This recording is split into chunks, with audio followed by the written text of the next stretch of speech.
ಭಕ್ತಿ ಎಂಬ ಪೃಥ್ವಿಯ ಮೇಲೆ ಗುರುವೆಂಬ ಬೀಜವ ಕುರಿತು ಲಿಂಗವೆಂಬ ಎಲೆಯಾಯಿತು. ಲಿಂಗವೆಂಬ ಎಲೆಯ ಮೇಲೆ ವಿಚಾರವೆಂಬ ಹೂವಾಯಿತು. ಆಚಾರವೆಂಬ ಕಾಯಾಯಿತು. ನಿಷ್ಪತ್ತಿ ಎಂಬ ಹಣ್ಣಾಯಿತು. ನಿಷ್ಪತ್ತಿ ಎಂಬ ಹಣ್ಣು ಕಟ್ಟು ಬಿಟ್ಟು ಬೀಳುವಷ್ಟರಲ್ಲಿ ಕೂಡಲಸ ನಮ್ಮ ದೇವತನಿಗೆ ಬೇಕೆಂದು ಎತ್ತಿಕೊಂಡನು. ಕಳಬೇಡ, ಕೊಲಬೇಡ, ಹಸಿಯಂಗಿಯರು ಬೇಡ, ಮುನಿಯಬೇಡ, ಅನ್ಯನಿಗೆ ಅಸಹ್ಯ ಪಡಬೇಡ, ತನ್ನ ಬಂಧಿಸಬೇಡ, ಈಗಿಗೂ ಅಳಿಯಲು ಬೇಡ. ಇದೇ ಅಂತರಂಗ ಶುದ್ಧಿ, ಇದೇ ಬಹಿರಂಗ ಸಂಗಮ ದೇವ ನಡೆಸುವ ಬರಿ. ಬಡತನಕ್ಕೆ ಕೂಗುವ ಚಿಂತೆ, ಕುಳಲಾರದೆ ಬಿಡುವ ಚಿಂತೆ, ಉಡಲಾರದೆ ಹೆಣ್ಣಿನ ಚಿಂತೆ, ಹೆಣ್ಣಿರಾದರೆ ಮಕ್ಕಳ ಚಿಂತೆ, ಮಕ್ಕಳಾದರೆ ಬದುಕಿನ ಚಿಂತೆ, ಬದುಕಾದರೆ ಕೇಳಿನ ಚಿಂತೆ, ಕೇಳಾದರೆ ಮರಣದ ಚಿಂತೆ, ಇಬ್ಬರ ಚಿಂತೆಯಲ್ಲಿ ಇಬ್ಬವರನ್ನು ಕಂಡೆ ಶಿವನ ಚಿಂತೆಯಲ್ಲಿ ಒಬ್ಬವರನ್ನು ಪ್ರಾಣಿನಿಂದಾದ ನಮ್ಮ ಅಂಬಿಗರ ಚೌಡೆಯ ಮೆಚ್ಚನ.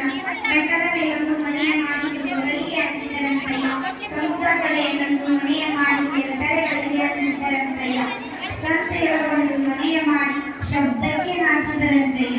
ಚನ್ನ ಮಲ್ಲಿಕಾರ್ಜುನ ದೇವ ಕೇಳಯ್ಯ, ಲೋಕದೊಳಗೆ ಹುಟ್ಟಿದ ಬಳಿಕ ಇಂದ್ರಿಯಗಳು ಬಂದರೆ ಮನದಲ್ಲಿ ಕೋಪವೇ ತಾಳದೆ ಸಮಾಧಾನಿಯಾಗಿರಬೇಕು.